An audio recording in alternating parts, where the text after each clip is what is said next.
Olá, viva, boa tarde, bem-vindos ao podcast Acerca de Tudo. O meu nome é Cristina, no Revelry e outras redes sociais sou Poela63. Hoje é quarta-feira, dia 5 de outubro de 2022. Eu ontem esqueci-me totalmente que era terça-feira e por isso só mais à tarde, no fim do dia, é que gravei. A verdade é que adormeci à tarde, estava cansada e quando se me acontece dormir de tarde, depois fico assim absolutamente confundida, eu nunca sei em que dia estou. De maneira que estou hoje a gravar, uma vez que é feriado e não fui trabalhar, por isso estou aqui a gravar. Embora deva dizer que estou muito desinspirada, mas pronto.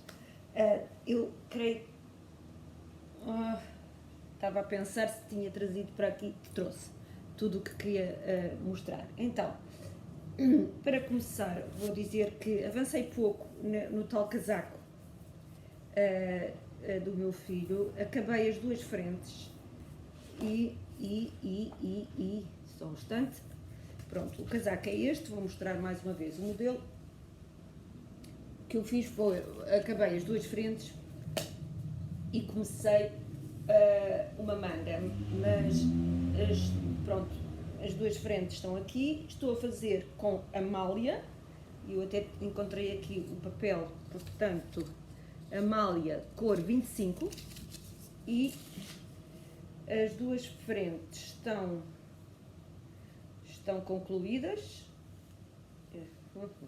pronto, é assim, sim, isto é o raglan, portanto é assim, uma frente e a outra frente e comecei, eu tenho aqui o que estou a fazer, só um momento, comecei uma manga, depois entusiasmei-me com outras coisas, como é o meu costume, e parei, mas pronto, a manga está aqui. O que é característico deste modelo é o cós, tanto da frente como agora das mangas, é feito desta forma em que tem um canelado que depois matamos as malhas todas e voltamos a montar malhas, fazendo o dito pick up and stitch, para ficar esta coisinha aqui. Desculpem lá que eu hoje estou um bocadinho desinspirada, de maneira que nem sei falar. Pronto, isto é o início de uma manga. Se eu fosse disciplinada, como muita gente que eu conheço, eu já teria acabado o casaco, porque este casaco, como é com um fio grosso, faz-se num instante. Por outro lado, eu gosto menos de tricotar fios grossos, por isso talvez me ponha a fazer outras coisas, mas eu sempre me pus a fazer outras coisas. Como diz a Mariana Páscoa no outro dia, dizia, o meu zen é começar coisas. Há pessoas que gostam de as acabar, eu gosto de as começar. E então, nem de propósito, no outro dia, após ver, eu vejo bastantes podcasts de tricô, varia. Às vezes vejo muitos, outras vezes estou a alturas em que não vejo nada. Pronto. Mas, ultimamente, tenho visto alguns em que as pessoas, desde já há bastante tempo, vejo pessoas fazerem um wrap, ou shell, ou manta, como queiram, que eu, desde que vi a primeira vez, que já foi há uns anos, achei que devia ser a coisa mais aborrecida do mundo. E como eu resolvi começar essa coisa que eu acho que é a coisa mais aborrecida do mundo. Mas o meu intuito até foi porque achei que era algo absolutamente ideal para as sextas-feiras, o encontro das sextas-feiras, porque eu, qualquer coisa, às vezes até uma coisa assim lisa, que é só fazer meia para trás e para a frente, mesmo assim às vezes consigo fazer disparados, como deixar cair malhas, mas vamos ver. Então, isto o que é? Este fio é um fio que eu gosto muito, é o fio escocesa da Brancal, um fio que eu tenho no meu stash há muito tempo, uns 15, 20 anos, 15 anos talvez. Bom, mas com o qual já fiz várias coisas e neste momento resolvi então fazer isso. E é o modelo, chama-se Half and Half Triangle, acho eu, da Pearl Soho. É um modelo gratuito e começa-se com uma cor, é um triângulo, um quadrado com dois triângulos de duas cores diferentes.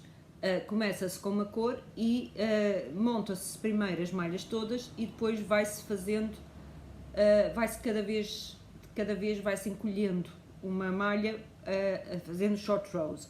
Eu claro que me enganei logo na primeira e esqueci-me de fazer um short row aqui, portanto tenho duas malhas sem ter trabalhado no início, mas fica assim que eu não me interessa, no meio de uma coisa imensa vai ficar assim, mas pronto, o que é que acontece? Agora de cada duas voltas tenho menos uma malha, até, não sei até quanto, mas acho que é até ficar mesmo nenhuma e depois então retoma-se tudo e vai-se fazendo o segundo triângulo. Uma das pessoas que eu já vi fazer assim em pouco tempo 3 foi a Inga do podcast Knitting Traditions. Ela ainda no último mostrou que já tinha metade do terceiro feito e por isso eu resolvi começar também. Claro que foi porque várias pessoas estiveram a falar de uma promoção que houve, não sei se ainda está a decorrer, na Brancal, dos fios, entre os quais o escocesa, e falarem de escocesa e eu também pensar que gostaria de começar uma coisa, porque eu gosto de começar, e que ter algo para eu fazer durante os encontros de Zoom também seria ideal. Cá tenho. Aliás, eu tenho isto em cima da mesa onde tenho o computador, onde faço as ditas reuniões de Zoom. E depois estou a usar, estas agulhas são umas Zing de 3,25, pronto. Depois, a outra coisa que eu fiz cast stone foi, e gostava de ver onde é que eu sei que trouxe a etiqueta, se lembram, isto é um fio de meias, este fio tem 20% de nylon, um fio de meias que eu recebi nos meus anos. É um fio da Volmaisa e aqui tem um capazinho aqui, porque este fio é daquilo que eles chamam um fio de Nobody's Perfect, que é um fio em que eles acham que tem um defeito e por isso não vendem como os fios normais. E o defeito que este fio tem, e vejam, isto era uma meada de 150 gramas, tem um nozinho. Mas pronto, eu, como sabem, normalmente eu não posso usar meias de nylon, por isso eu ainda não sei, embora este fio da Volmaisa de meias, eu já uma vez tive umas meias que depois acabei por dar por causa de não poder usar, porque o médico na altura disse-me para eu não usar nadinha de nada, mas de nylon, mas eu lembro-me dessas meias serem extremamente confortáveis e senti uma grande tentação de experimentar, nem que seja para eu de vez em quando, ocasionalmente, usar as meias. Se realmente tiver uma reação muito grande, de novo, eu dou as meias, pronto. Mas é a única exceção que eu fiz agora a fazer fios que eu vou experimentar usar, é este fio da Volmaisa. E aqui até diz também que é do grupo, aqui diz Farbgruppe, que é o grupo de cores, e é Die Grünen, que é os verdes, porque, claro, que o que me deram foi um fio verde. E eu, porque é que eu estou a falar disto? Porque no dia 1 de outubro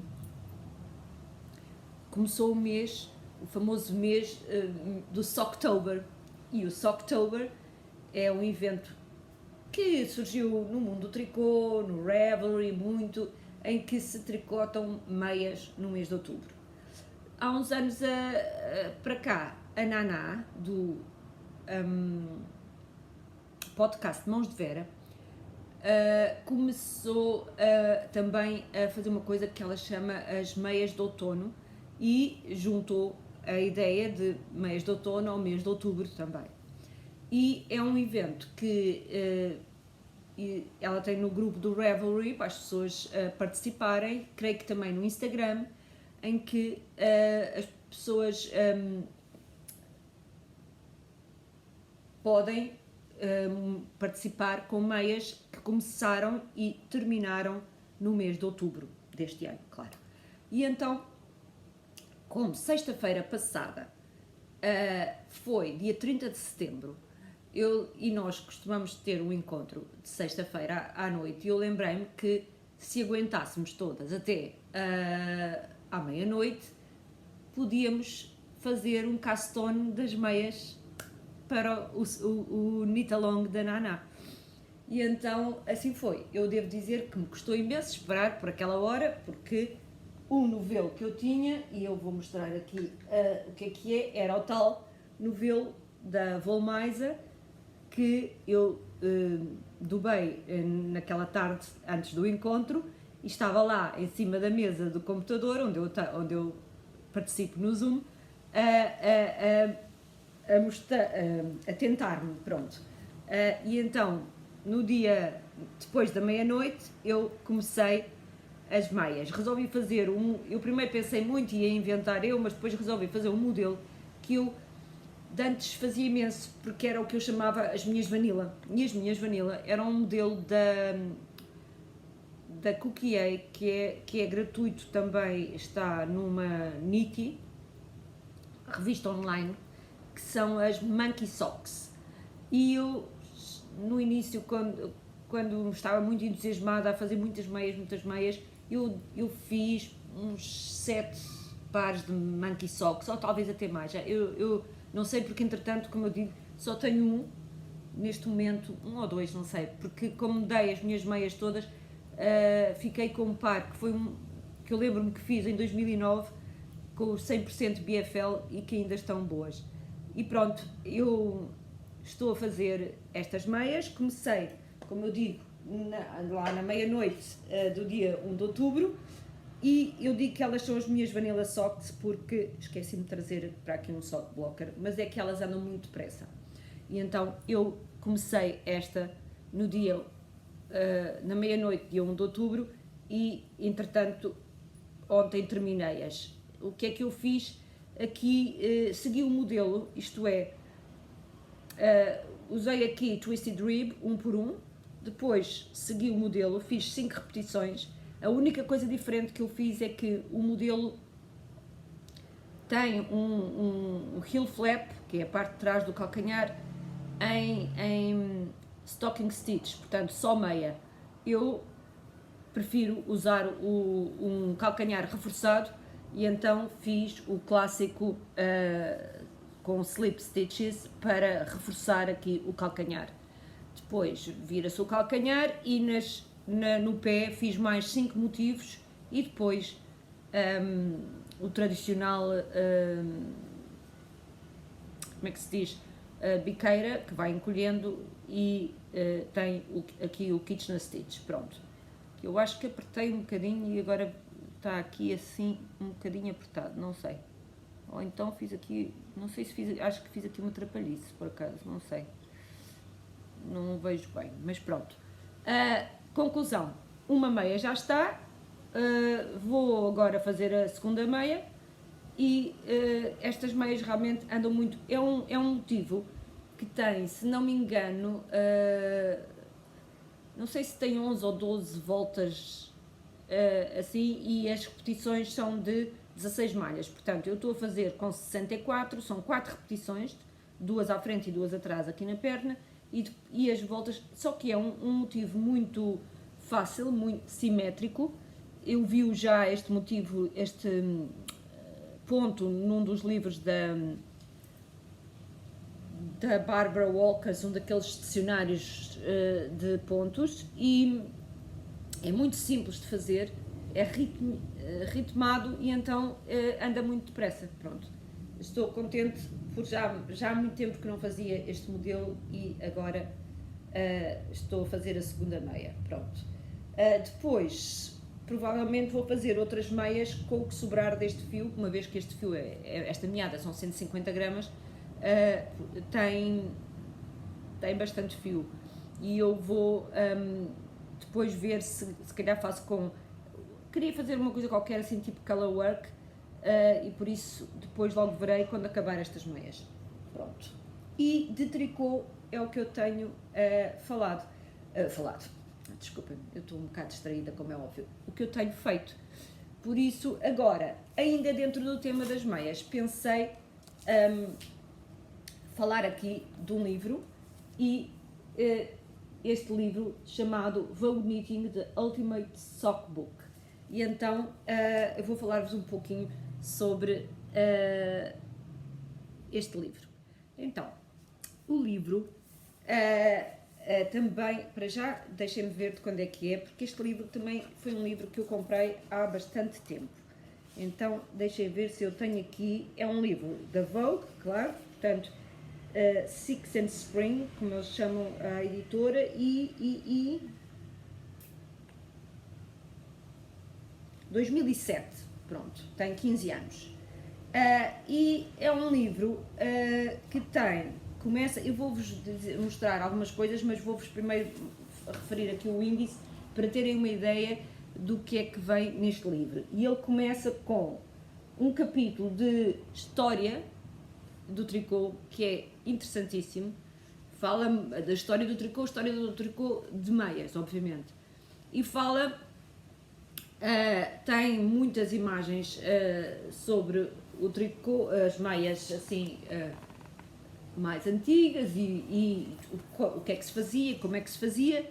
Depois tem aqui muito sobre a guerra e como a Grande Guerra, as agulhas eram consideradas as armas das mulheres e elas, há muito aqui, fala-se muito do esforço da guerra, etc., em que mostram as mulheres a tricotar, mas achei piada, aqui tem muita coisa. Falam também do lado na Alemanha do tricô e como também elas, houve uma altura que não conseguiam tricotar porque não tinham ar. Achei piada aqui este senhor, que é também na altura da guerra, e era um senhor, um americano, que todas as semanas, com o seu esforço para a guerra, ele já é um senhor de certa idade, era tricotar um par de meias por semana, e depois ele ofereceu também ao presidente na altura, que era o presidente Wilson, diz aqui, um par de meias. Mas pronto, depois da história, então fala aqui das técnicas básicas, e nas técnicas básicas eles têm, claro, a montagem das malhas, que depois tem para as meias top-down, que começam pelo o canelado, o cós, não é? E vai para baixo, e as meias toe-up, que começam pela ponta do pé e sobem. Depois tem, portanto, estas técnicas básicas, fala aqui do montagem de malhas para estes dois tipos, depois trabalhar em circular, porque estas meias são feitas em circular, diminuições, fazer short rows, apanhar malhas, que é os picking up stitches, e o terminar da meia. Pronto. Portanto, é uma secção das técnicas básicas do tricô, que tem aqui o livro.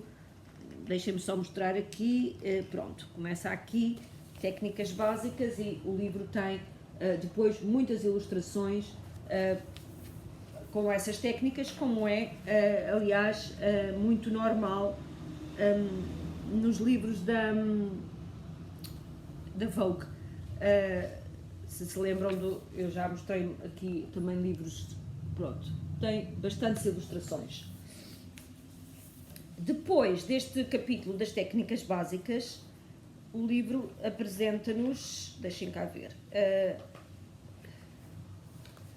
apresenta-nos a anatomia da meia. Pronto, isto é para nós compreendermos a meia. Olha, eu vou mostrar aqui uma imagem que nos mostra, com várias cores, nos mostra aquilo que é a anatomia da meia. E claro que aqui uma das partes que está cá, que está aqui, é aquela parte que nós ainda no outro dia discutíamos, como é que se diz em português, que é o gusset. E o gusset é esta parte aqui que tem, de certa forma, é um acrescentar de tecido para dar folga. Há camisolas, por exemplo, as camisolas dos pescadores têm muitas vezes um gusset aqui nas axilas, porque são camisolas normalmente de lã grossa, mas eles precisam de ter liberdade de movimentos e para tal têm aqui um gusset. Os calções e as calças têm entre as pernas também um gusset. E nas meias é na parte do peito do pé, que se segue normalmente na construção da meia, que é assim, a seguir a fazer o calcanhar, depois tem aquela parte triangular, que eu já ouvi chamar cunha, porque no pé faz assim um triângulo, mas é um facto que nós temos muita dúvida como é que se diz em português. Mas pronto, tem aqui a estrutura da meia, tem o cós, tem a perna, tem a parte de trás do calcanhar, tem o virar do calcanhar, que para mim é a parte mais divertida de fazer a meia. Depois tem o gusset, que quando nós terminamos aqui esta parte de virar o calcanhar e depois apanhamos estas malhas todas, ficamos com um número enorme de malhas, que depois vamos diminuindo, é o gusset, até voltarmos a ter o mesmo número de malhas que tínhamos na perna e que é aqui no pé, normalmente. E, portanto, depois então temos o pé e finalmente a ponta do pé. Pronto, este capítulo é todo ele dedicado a várias partes relacionadas com a anatomia da meia. E depois temos então uma parte aqui que é sobre como desenhar modelos de meias. E chamam eles aqui mesmo Designing Socks. E então, por acaso é uma coisa que eu gosto de fazer, porque eu gosto muito de usar dicionários de pontos, então gosto de fazer aquilo que eu chamo as meias inventadas.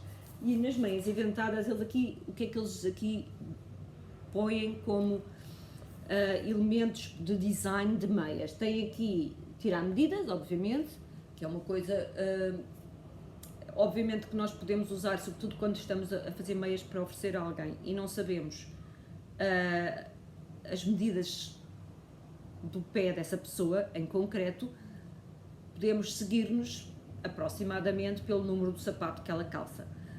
Obviamente que isso é assim, não ficam tão bem assentes como umas meias feitas totalmente à medida, mas isso é o normal em tudo o que é peças de roupa, peças de calçado, etc.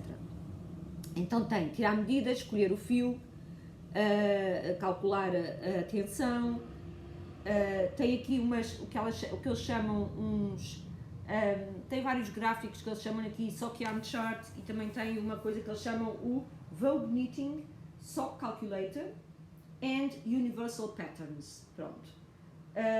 Depois tem dois modelos universais, um para Tough Down e outro para Toe Up. Então temos aqui, como eu digo, Sock Yarn Chart, e tem vários tipos de fios e com várias grossuras, etc., para meias. Depois têm aqui o que eles chamam o Sock Calculator, que tem para a idade, para cada tamanho, o que se pode fazer com Super Fine Yarn e DK. Pronto. Tem para fio super fino, fino e DK, e depois tem para tamanhos desde bebê a adulto XL. Pronto. E diz-nos quantas malhas é que devemos montar. Aqui tem, digo já, bebê, criança de 1 a 2 anos, 3, 4, 6, 8, coitada da criança de 5 anos fica sem meias, 10, 12, depois tem excess, esta small, médio, large e extra large. Pronto. Claro que isto é um bocadinho, eu gosto muito deste tipo de livros e gosto muito de os ir lendo mesmo, por isso acho que agora nestes próximos dias vou-me dedicar a ler isto com bastante atenção. Então, depois, como eu disse, tem o tal modelo universal, de toe up e cuff down. E depois então apresenta-nos aqui um Stitch Patterns for Socks. É engraçado que este modelo que está aqui vou-vos mostrar, eu sei que já o fiz. E então, é um capítulo que tem, obviamente, pontos. E é engraçado que eu que tenho, adoro dicionários de pontos, esqueço muitas vezes que aqui neste livro também tenho e eu vou ver se agora, ainda este mês, se o vou usar para fazer. Temos desde pontos, por exemplo, com color work, temos, claro, pontos texturados, temos vários pontos, pronto. Mosaico.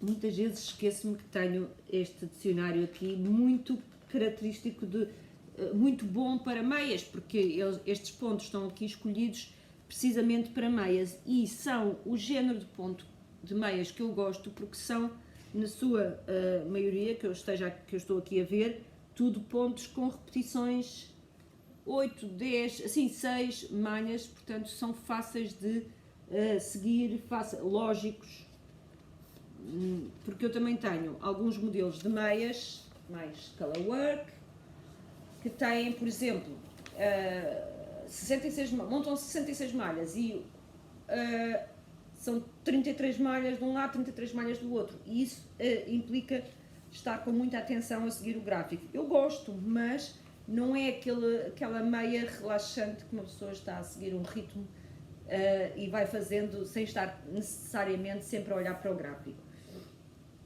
Depois tem um capítulo que ele chama-lhe as tradições das meias à volta do mundo e é muito interessante porque tem desde Fair Isle, a Baviera, a Letónia, a Estónia, a Escandinávia, a Turquia e fala destas tradições e depois então apresenta-nos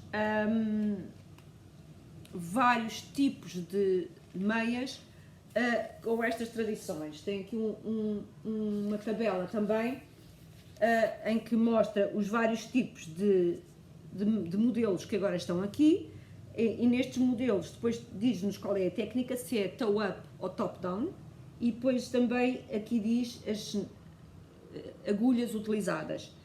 Se foram duas agulhas circulares, que muita gente se quiser pode passar a uma usando o Magic Loop, ou se foram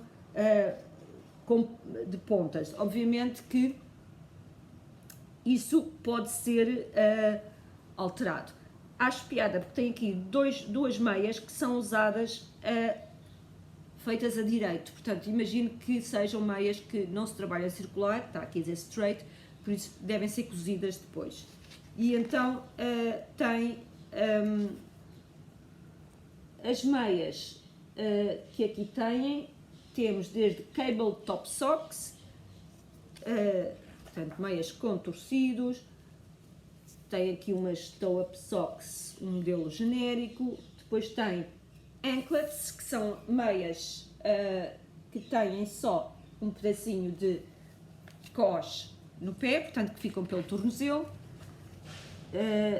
Depois tem meias com canelado, que são ainda alguns modelos genéricos, portanto ribbed socks. Depois, é giro porque este tipo de meias genéricas depois tem para homem, para mulher, para criança, tem modelos para todos os tamanhos. Depois então começa com, por exemplo, aqui chamam-lhe umas meias de mosaico, isto é, tem com a técnica do mosaico. Temos a técnica do garter heel, vejam o calcanhar é em garter. Tem estas meias que eles chamam de sockies, que eu acho que são uma tradição da Turquia. Tem depois meias do Renascimento, um modelo inspirado naquele modelo que eu vi na parte da história antigo.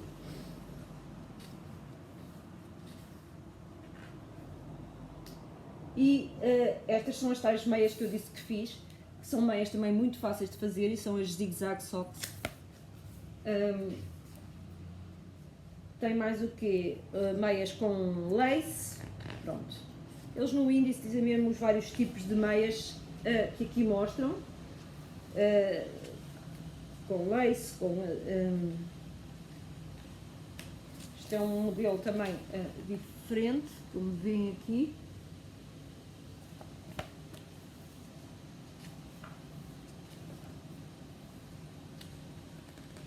Depois, o que eu gosto é que nestes modelos eles vão apresentando várias técnicas, tanto no calcanhar como na forma de fazer a meia, e por isso uma pessoa vai aprendendo também várias técnicas que depois pode misturar e fazer meias a seu gosto. Pronto.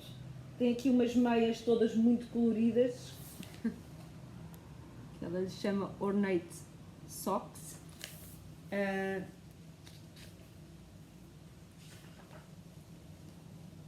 Tem meias também em colorwork, é as chamadas Nordic Star, está aí aquela estrela nórdica,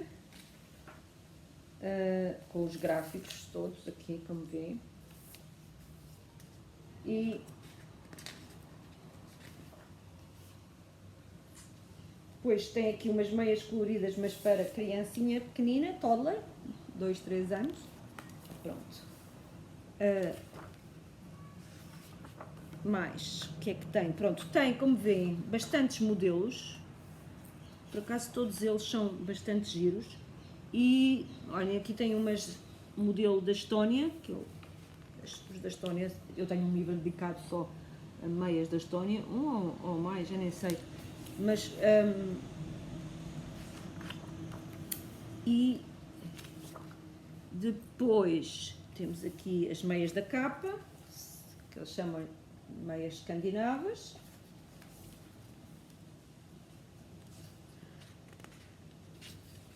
E estas são turcas.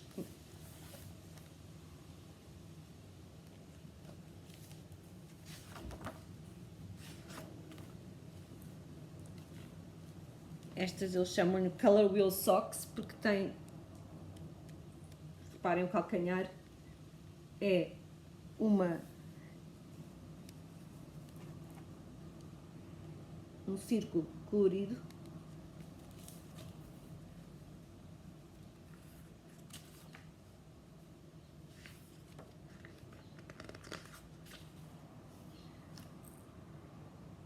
Estas são, têm meias até cá acima ao joelho, o que por isso implica aumentos para a barriga da perna. Por exemplo, temos aqui um exemplo destas meias.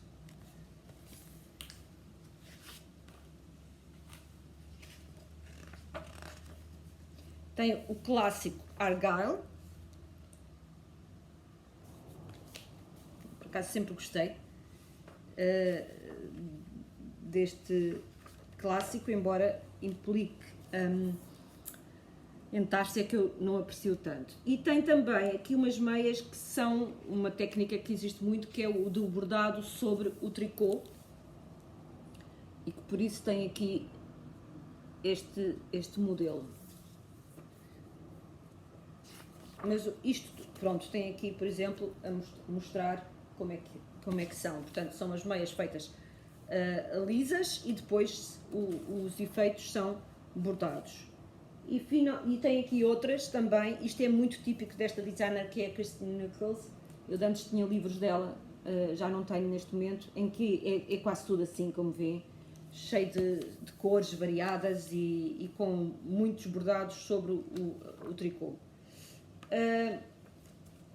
Por exemplo, temos aqui, não só são trabalhadas a cores, em vez de ser lisas, como depois têm ainda bordados. Portanto, estas meias são tudo, estes modelos são tudo demonstrações das várias técnicas que são faladas antes, na parte do designing e da anatomia, e das tradições, pronto. E depois destas meias todas, pronto, depois tem só uma parte que eles chamam das abreviaturas e técnicas que têm aqui atrás também com fotografias e e coisas do género. Pronto, até não sei, estou a ver que, por exemplo, tem aqui a ensinar a fazer pompons. Eu não me lembro se tem alguma meia, mas deve ter para eles estarem aqui a ensinar. Mas pronto, olhem, eu acho que é um livro muito bem concebido para como um guia, como eles dizem aqui, History, Technique, Design. E é o Vogue Knitting The Ultimate Sock Book. Pronto, tem aqui, e se quiserem ver, tem aqui o ISBN e pronto. É o livro desta semana. E agora vou então falar mais um pouco sobre a dita técnica de limpeza. Se recordam que eu uso, pronto, não é bem técnica, é umas rotinas, não é? Que eu utilizo. Se recordam, há 2 semanas falei do nível 1, que são aquelas coisas que se fazem todos os dias, que no meu caso inclui aspirar a entrada da casa, o hall e o hall das casas de banho. Aspiro uma casa de banho, das 2 que tenho, portanto uma por dia alterno, e a cozinha. E esse aspirar faço todos os dias. Para além disso, mantenho a cozinha sempre limpa e limpo uma das casas de banho. E eu faço isto todos os dias, de segunda a sábado. Ao domingo tiro folga. Por isso, segunda-feira o que eu faço é limpo a casa de banho pequenina, aspiro estas zonas de circulação maior e mantenho a cozinha limpa. E isso chama-se o nível 1, o que demora normalmente 10 minutos, se tanto. Entre 10 e 15 minutos. E depois, os outros 15 minutos, que são, porque o máximo que se limpa é 30 minutos por dia, peço desculpa, faz-se então o chamado nível 2, que eu falei na semana passada. E o nível 2, para mim, é às segundas-feiras eu limpo a sala e a varanda da sala, à terça-feira o quarto, à quarta-feira o meu crafts room e à quinta-feira a cozinha. E o que é que isso implica normalmente? É também uma limpeza pequena, isto é, normalmente é limpar o pó e aspirar o chão, mas também não é arrastar móveis e aspirar atrás dos móveis ou debaixo dos móveis, não. É aspirar as zonas de circulação. Por exemplo, na sala, segunda-feira, então, o que é que eu faço? E isso, como eu digo, junta-se com o nível 1. Portanto, segunda à quinta, eu faço nível 1 e nível 2. Por exemplo, à segunda-feira, o nível 1, do que eu falei, e o nível 2, portanto, como é que eu normalmente faço? Limpo, por exemplo, a casa de banho pequena, na segunda-feira. Limpo um instantinho, como eu digo, demora normalmente 2 minutos. E depois, venho limpar o pó da sala. Prefiro começar, para já, porque quando se limpa o pó, faz sempre mais pó para o chão. Por isso, é um bom procedimento começar por limpar o pó antes de aspirar. Eu também começo por aí porque é o que eu menos gosto de fazer e por isso quero despachar mais depressa possível. Então, dou a volta aqui à sala e limpo o pó e depois, então, vou buscar o aspirador e como venho até aqui à sala, até o ligo aqui na sala e aspiro o chão da sala e depois vou à varanda e também dou uma aspiradela porque eu tenho muitas árvores aqui em frente, tenho um parque e todos os dias caem folhas na varanda, que depois entram pela casa dentro quando eu tenho a janela aberta, ou as portas abertas da varanda. E então, se eu todas as semanas der uma volta pela varanda, mantenho o nível de folhas que lá está reduzido. Portanto, faço isso. E depois de limpar aqui, vou com o aspirador, continuo para aquelas zonas que então eu faço sempre. O hall, a casa de banho pequena neste caso, que é a segunda-feira é a casa de banho pequena que eu dedico, e a cozinha e termino aí. Claro que depois o que é que eu faço? Aquelas operações que se faz sempre no fim. Portanto, limpo bem a escova do aspirador, esvazio o depósito do pó, arrumo o aspirador e normalmente mudo o saco do lixo, como aproveito que estive a despejar o aspirador, amarro o saco e troco, ponho um saco limpo. Normalmente acabo essa limpeza do dia por trocar os panos os panos que usei para limpar a casa de banho e outra coisa qualquer que eu tenha usado vão-se logo para a máquina. Depois, os panos da cozinha, que eu tenho usado os panos feitos por mim, em tricô, e tenho-me divertido imenso. Todos os dias escolho 2 que combinem entre si e ponho no lava-louças limpinhos, prontos, assim, na bancada, prontos a ser usados para o dia seguinte, ou o dia, até à limpeza do dia seguinte. E pronto, isto era o nível 1 e nível 2, a revisão do nível 1 e nível 2. O nível 3, eu disse-vos que, portanto, segunda, terça, quarta e quinta eu faço o nível 1, sexta e sábado. No meu caso, atenção, porque eu resolvi que podia incluir o domingo, ou até podia excluir o sábado e só fazer sexta. Mas eu fiz à minha moda, adaptei estes esquemas todos que eu aprendi, adaptei à minha casa e ao meu estilo. Então, sexta e sábado faço aquilo que se chama o nível 1, faz sempre, portanto, aquilo que eu já vos disse, e depois os segundos 15 a 20 minutos que sobram, em vez de fazer o nível 2, que são aquelas zonas que eu falei aqui e que todas as semanas levam a sua limpeza, por acaso eu há bocado esqueci-me, eu faço segunda-feira limpo também o pó do hall de entrada, portanto é a sala e hall de entrada, e terça, quarta-feira o crafts room e quinta-feira a cozinha, é assim. Sexta e sábado é o tal nível 3, é então para fazermos limpezas mais profundas, também por zonas. Então eu tenho que ver, porque eu nunca sei de cor, neste momento, porque já fiz isto de várias formas, no livro onde eu adaptei esta técnica dos vários níveis, nível 1, nível 2, nível 3, é o livro da Gemma Bray, chamado The Organized Mom Method. E ela divide a casa em 8 zonas e por isso de 8 em 8 semanas volta. Eu, como tenho aquela mania de me organizar por 12 semanas, depois mais uma para planear, por estação, e como eu até disse há pouco tempo, começámos o outono, entramos no outono, e então eu resolvi dividir a casa em 6 zonas e por cada estação faço 2 voltas. Depois tenho aquela semana em que eu gosto de me dedicar a refletir sobre o que se passou durante estas 12 semanas e a preparar a estação seguinte, que é a 13ª semana, que é assim como se fosse uma semana de férias, em que uma pessoa também faz os seus planos, etc. E então,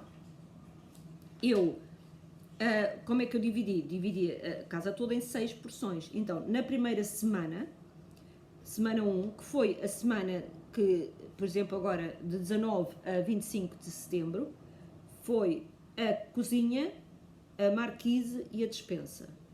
Porque eu junto à cozinha tenho uma marquise e também tenho uma despensa e então dediquei-me a isso.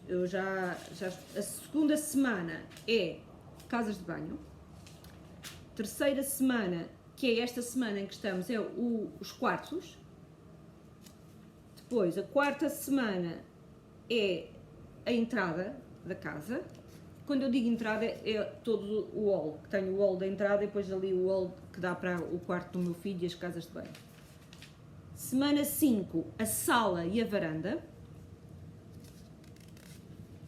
E a semana 6, o crafts room, que é o meu quarto das manualidades e dessas coisas. E depois, a semana 7, volto à cozinha, não é?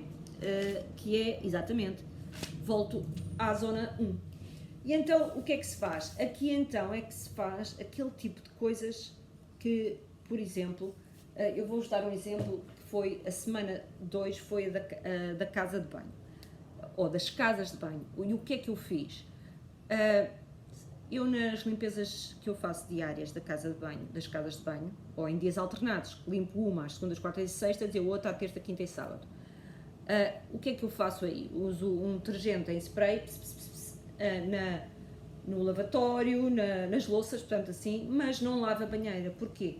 Porque quando eu tomo banho, deixo sempre a banheira limpa a seguir. Até costumo apanhar a água que fica na parede e nas bordas da banheira, e a banheira fica limpa. Mas, obviamente, que depois há aquelas limpezas mais profundas que têm de ser feitas. Eu vou-vos dizer o que é que eu fiz. Na semana passada, nos dias das casas de banho, lavei a banheira de uma casa de banho bem lavada e lavei a cortina, que eu normalmente, por causa dos bolores que por vezes as cortinas têm, eu até mergulho a parte de como a água vai escorrendo. Quando há bolor, se eu não mantivesse, aquilo ficava tudo cheio de bolor, mas eu mantenho limpas, basta fazer isto. Eu ponho até as pontas um bocadinho de lexívia na banheira. Limpo também, na banheira grande, tenho um daqueles tapetes antiderrapantes que tem aquelas ventosazinhas e às vezes podem ficar com um bocadinho de bolor aí. Tudo isso é bem lavado e bem esfregado. E acabo por pôr também o cortinado na máquina de lavar e lavo. E por isso lavei os cortinados, lavei as banheiras. Vejam, é 15 minutos por dia, por isso não dá para fazer tudo. Agora, quando eu voltar às casas de banho, se calhar eu tenho na casa de banho grande um móvel que tem gavetas, várias gavetas, mas é uma estrutura metálica com gavetas em rede e que por vezes ganha pó. Eu vou limpar muito bem esse móvel, se calhar, e fazer o descartar de coisas que lá estão e que provavelmente, tipo cremes já quase acabados ou coisas que já não uso, e eu descarto tudo isso e deito fora. Há uns tempos tinha o teto da casa de banho cheio de bolor e eu muito pacientemente fui durante esses dias dedicados à casa de banho limpando o teto da casa de banho e ficou tudo limpo e não tem nenhuma manchinha de bolor. Mas é uma das coisas que eu faço. Pronto. Na cozinha limpo por cima dos móveis da cozinha, aquilo que obviamente acumula sempre pó, não é? Com uma película de gordura, faço isso. A chaminé da cozinha, a minha cozinha tem uma chaminé e eu limpo-a também. E o que é engraçado é que, como eu me quero obrigar a parar ao fim dos 15 minutos diários, portanto, no total dos 30 minutos diários, eu uma vez tirei uma fotografia porque estava a fazer isso e limpei metade da chaminé. Acho que foi a primeira vez que eu limpei a chaminé. Então limpei metade da chaminé e parei, porque não deu tempo para mais. E depois só voltei na vez seguinte a limpar. Obviamente que há determinadas coisas destas que eu posso ir fazendo nas quintas-feiras que eu dedico à cozinha.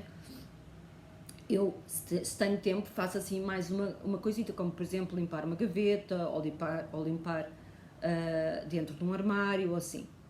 Eu faço isso. Eu acho que esta limpeza da chaminé eu fui fazendo numa quinta-feira, fiz um bocadinho e depois na quinta-feira seguinte limpei o resto. Mas faço coisas como, por exemplo, arrastar as máquinas de lavar louça, de lavar roupa, de secar, para limpar bem por baixo e atrás, arrasto o fogão e limpo atrás. Pronto, na marquise tenho umas estantes que são altas e que por isso eu nem sempre limpo o pó de todas as estantes porque não tenho tempo, mas limpo com mais pormenor na semana do nível 3.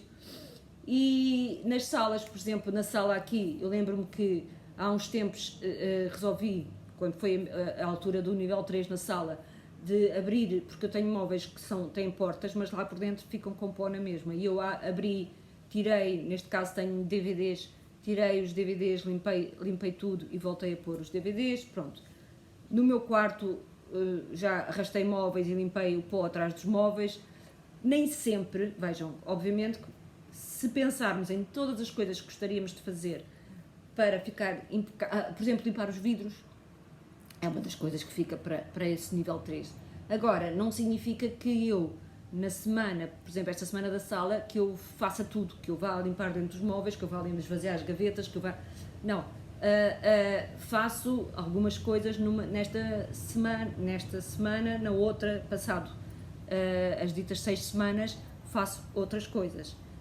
Por exemplo, o sofá, eu posso arrastar o sofá e aspirar debaixo do sofá e atrás do sofá, numa das semanas, e na outra a seguir faço outras coisas, é isso que eu quero dizer. E vai-se mantendo. Aliás, é uma coisa que eu ainda não fiz só na cabeça e eu gosto de ter escrito, foi precisamente fazer uma lista detalhada de tudo o que eu gostaria de fazer em cada zona. Não interessa agora a frequência, mas tudo detalhado. E depois então escolho dessa lista umas coisas que faço uma semana, depois passado 6 semanas faço outras e assim por diante. Porque isso assim ajuda a manter...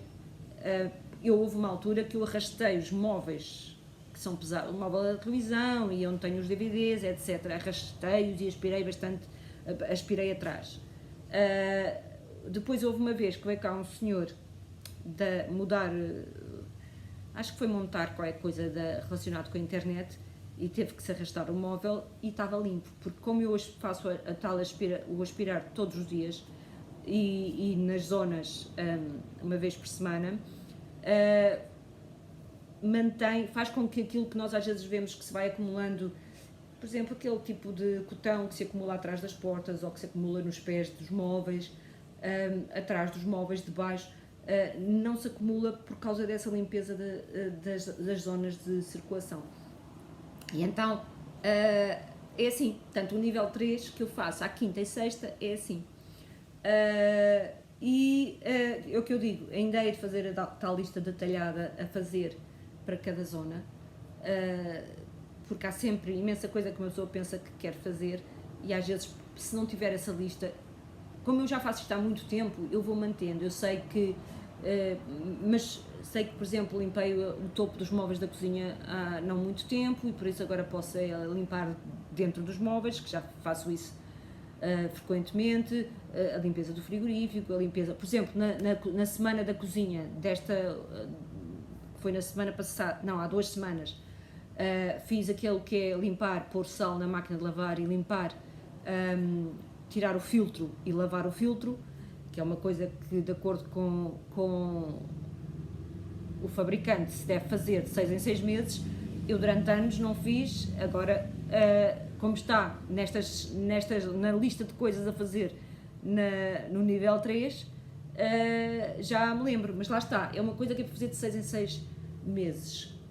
Não vou fazer já daqui a 6 semanas, quando voltar à cozinha, porque fiz agora. Portanto, o tal nível 3 dá para ir alternando esse tipo de coisas. E é assim, pronto, eu acho que hoje já falei imenso. Vou ficar por aqui, ver se consigo fazer o upload. Eu depois volto a falar, portanto, é a base, estas 3 semanas falei da base dos 3 níveis.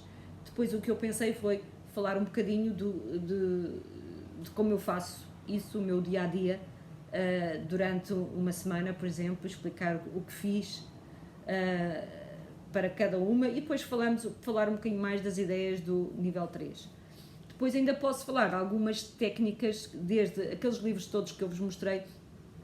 Há coisas simples, mas que eu aprendi e que ficaram assim postas, desde até a forma como uma pessoa arrasta o aspirador, se é aspirador normal, aqueles clássicos. Até isso eu aprendi num dos livros, aquele livro do profissional de um fulano que tem uma empresa de limpeza, como é que deve ser feito. E eu poderei também, eventualmente, se estiverem interessadas, falar nisto. Mas por hoje fico por aqui. Espero que tenham uma ótima semana. Esqueci-me de dizer uma coisa. Hoje é dia 5, amanhã é dia 6 de outubro. Sai a primeira pista do Child do Steven West. Estou absolutamente em pulgas. E sexta-feira tenho um encontro de tricô. Estou cheia de curiosidade de ver o que é que as pessoas que vão participar neste Mystery Call já fizeram ou não, como é que isto vai ser. Estou absolutamente entusiasmada. Espero que quem participe e as pessoas que também aparecem no encontro, que venham todas e mostrem o que vão fazer, estão a fazer, etc. E, por mim, até à próxima. Tchau.